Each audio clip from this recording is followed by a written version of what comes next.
Mr. Chairman, as you know, there are people demonstrating against Wall Street in New York City and other cities around the country, and I think the perception on the part of these demonstrators and millions of other Americans is that as a result of the greed, the recklessness, and the illegal behavior on Wall Street, we were plunged into this horrendous recession we're currently in.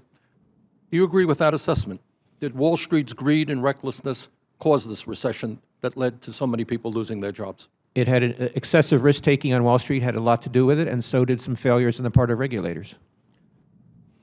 Do you believe that we have made any significant progress since the collapse of Wall Street to suggest that we will not, either in the short term or in the longer term, once again see a collapse on Wall Street and the necessity of a bailout?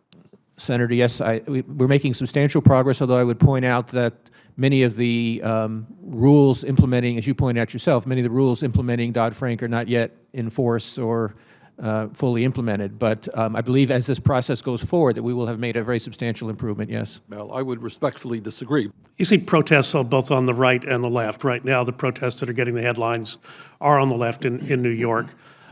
What is that protest saying to you? What are you hearing from that activity in New York right now?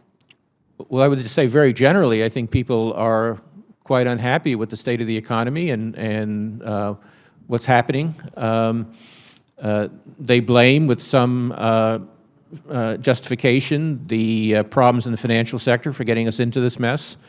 And they're dissatisfied with the policy response here in Washington. And at some level, I can't blame them. Certainly, 9% unemployment and very slow growth is not a very good situation. That's what they're protesting.